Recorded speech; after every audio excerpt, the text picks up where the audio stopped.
What's going on, everyone? It's Adam Craig with Grandstand Golf. This is our round 3 DFS Showdown targets for the Palmetto Championship at Congaree. Hey. Nailed it that time. Yeah. Fourth time's the charm.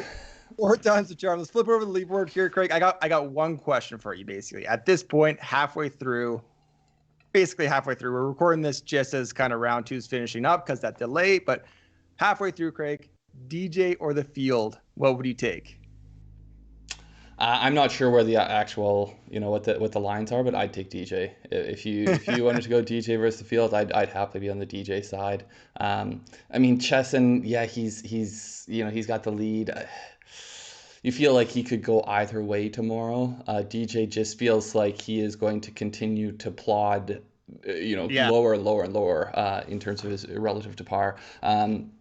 He could go like 3 under and 2 under and still pretty safe, I think. Like, there's a lot of danger out there. Yeah, absolutely. And then the pack behind DJ, I mean, for sure people are going to be charging just the way the course is. I think it, distributes scores across a range of them. But yeah. I just don't, there's no one there that scares me enough that I think DJ is going to be able to put out the good old Heisman stiff arm and hold off. I agree. But that group at number 6 is at 6 under, is pretty good. Harris, Ches, EVR, Perez, Seamus Power, Wilco Nienaber, all guys that I kind of had a look at prior to the tournament. I wish I had them all in the lineup, but I don't. I was trying to tell you, Perez is a good play. Yeah, I do have Perez. I listened to you there. But there's still 3 behind DJ, and I don't see DJ giving. I mean, he gave 2 back on the last hole today. He was at 11. I don't see him giving back a lot more, as you said. Yeah, and Doc Redman over there, he just really came out of nowhere. Doc, what are you talking about? You typo. I always got it. When I see him before you do, I always got to poke the bear. No, it doesn't happen this early in the show, but hey, it happens every show. Yeah, it's been a bit of a scramble here for me today too, so I get it. Okay, onwards. Yeah, I mean, Greg, we're pushing these videos out with like 4 hours of shelf life here. We're doing this. Okay, for sure. Round 1, plus 0.69. Round 2, a lot harder, not what we thought, plus 1.99. Our picks, plus 0.133. A couple good picks, a couple really bad picks. I almost still cashed it with Tom Lewis, was just out. But overall, better than the field. And this is a hard field to predict.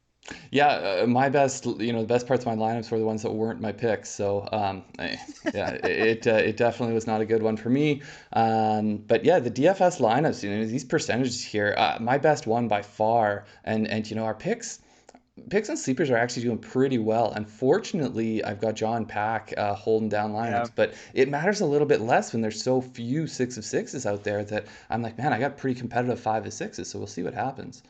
Some 5s and 6s are definitely live, at least to like get into the top end of these GPPs. Maybe not win one, but get right up there for sure. Yeah. Looking ahead at weather, Craig, we might not have much golf tomorrow. If we're being honest here, looking to scatter thunderstorms throughout the whole day. So only interrupted by non-scattered thunderstorms at 4 p.m. there. So yeah, where it's for sure thunderstorms. Yeah, so I do think it's going to be a smattering. Likely you won't see a video from us tomorrow, assuming there's little play done. So yeah, we'll see what happens. 3 picks each here, Craig? Yeah, well, and the thing to remember, at least from last week, was that they still locked the contests at the same time. So get your lineups in. Don't have people out there on the course that you're not sure whether they're going to make the cut or not. Just like keep it simple. And yeah, let's do it. Sorry, one more thing first here. That 1.99, I kind of said at the leaderboard here, there's a couple groups still out there. So all our stroke saying data are kind of at this point with a couple groups still out there, but pretty much where they're going to be. Yeah, for sure. Okay. My first one here is Doc Redmond, 9,000. I'm playing DJ again tomorrow. I'm not going to say DJ. Play DJ if you want to play DJ. Don't play DJ if you want to play DJ. I'm playing DJ. Here are 3 guys. I'm going with them. Doc Redmond is 65-72. He's gone so far. He's 5 under, 11 birdies. I love that. 2 bogeys and 2 doubles. 2 doubles that actually came today, and this kind of looked a little bit sloppy, but he's doing it with his ball striking, plus 5 gained on approach. I think he was over 3 gained on approach today. He's positive across the board. I really like to see that with these guys at this point, but can make up and off the tee, can make up around the green, and can make up in strokes and putting. And the strokes and putting is kind of his worst right now. I guess not by rank, but he's 0.68, 58th, but he is positive strokes and putting in 4 straight coming into this week. This is a guy that we're pretty hard on during the fall schedule, far part where he was kind of trending in that right direction. USM champ. I'm just kind of buying Doc Redman. He can go out. He can get a lot of low numbers. There's still kind of those mistakes that can happen with those two doubles, but at 9,000 in this field, he is one of the best when he's on his game in this field, I think. Yeah, I mean, I don't know if I would go necessarily with one of the best, just because, but I think he's firmly in that next tier, you know? Yeah. So I really like Doc Redman. I think I'm going to be very excited if he gets back into some form here. I do think, as a showdown play, I like him better going into tomorrow than I coming into today, just because ownership would have flocked to him so much. So, you know, the one over, I like that because you know, his chances still of what he's going to do tomorrow haven't changed really to me, but the ownership's going to be drastically reduced. So a little bit of recency bias and drive his ownership down. Yeah, for sure. So you know, on the DJ front, I'm going the opposite way. It didn't work out so well for me today, but I'm going to stay away from DJ again. We were 55%-ish ownership on DJ. I think it's just going to continue to go up. So I'm going to look elsewhere and just hope that, you know, I mean, even if DJ shoots a decent round, if someone else goes out there and goes super low, I want to be on the person that just has much less ownership on him. So Tyrell Hatton's where I'm looking up top, 10,100. He was even par in his first round, -3 in his second, so he's -3 overall. 8 birdies, 5 bogeys. The ball striking's been good. You know, he's 20th on approach, gaining 3 strokes there. 8th off the tee, gaining over 3 there. You know, just really solid, kind of, you know, superstar type numbers in terms of, you know, gaining a lot with the ball striking, and hasn't really done it with the short game, but any round you can get hot, and the short game and the scoring that comes with that can come. So I like where we're at. This is more, you know, this is basically my typical approach to showdowns is to look for guys like this with the ball striking working, and they're just not quite scoring yet. You know, the form with Hatton, it doesn't seem like it's that hot, but it hasn't been bad. Gained strokes in 9 of his last 11 rounds. He's averaging 1.89 strokes gained total over those 11 rounds. But the thing I like, you know, I'm always looking for those outlier rounds, 4 rounds in those 11 with at least 4.21 strokes gained total. So, you know, we'll see what we get from him. I do think that, you know, the 68 today keeps a little bit more ownership on him, but I think because so many people are going to go with DJ, it keeps his down, because you just can't, you know, you can't combine the two. Yeah, I completely agree. I think Hatton was my winner, one of my first picks in our pick show. If he was available in one and done, I probably would have played him there. So I like Hatton to kind of continue to kind of just climb up the leaderboard like the stars. Yeah. I think he's gotten over his wedding hangover too. Yeah, I think he's just fine. Okay, I'm going Pat Perez with my second pick here is DK, 7,900 on DraftKings. He's gone 70, 66, 6 under. Might be a little bit chalky, but actually my next 2 picks are going to be a little bit chalky, but I'm just kind of playing the best plays. And there's 2, 3 other spots I can get a little bit weird in my lineup. 11 birdies, 3 bogeys, 1 double. Really good putting, really good around the green, really good on approach, just losing a little bit of strokes off the tee. I don't want to go into him too much. He was was he under 7,500? Was he one of your sleepers? No, he was my last pick. He was 77, I think, on the week. 77. So his price hasn't gone up too much. He's 7,900. He's positive strokes in total in 4 straight events coming into this week. So he was playing well. He's just kind of this veteran in this group that's 76, 77, 78. Kind of as you said, there's a lot of guys there, and the kind of the veteran that has won around the world, like you said, getting a little bit overlooked. And I think he's just a guy that can handle being plopped into a new course and can handle the conditions. He's playing really well. He's hitting the ball really well. His putting might come down to earth. Yeah, that's entirely possible. But at 7,900, it still just kind of seems like a value for Pat Perez. Yeah, I unfortunately, he was the, you know, when I said I had good guys in my lineup that were held back by my picks, he was one of them. I just made a single lineup for yesterday, and Pat Perez is, unfortunately, his -5 on the day really went for naught. So, no, I like the play. I do worry a little bit about ownership with, you know, with already having exposure to a tournament long. Don't know if I'll get there just because of the ownership question. But, you know, the value, Pat Perez at 7,900 in this field, I like. My next one, I'm going Matty Fitzpatrick. So, you know, going to stay up high. It didn't quite work out for me yesterday with the Poulter Fleetwood stack. So let's go a little bit even higher. I'm going to go Hatton Fitzpatrick and then get low with you on the next one. So 71.70 -1, 7 birdies, 2 bogeys, 2 doubles.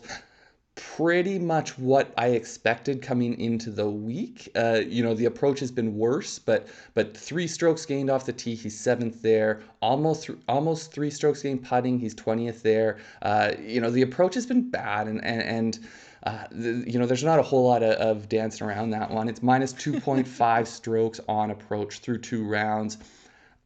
It's not his strength, as a player. I kind of spoke about that coming in. Remember, I said he was gaining off the tee in 24 straight rounds. It's now 26 straight rounds, and his average over those 26 rounds, he's gaining a full stroke off the tee. Those are like Bryce and Rory numbers. So, yeah, like a little bit a different approach, a little bit more accuracy, perhaps. But he gets it out there, but like gaining a stroke off the tee over.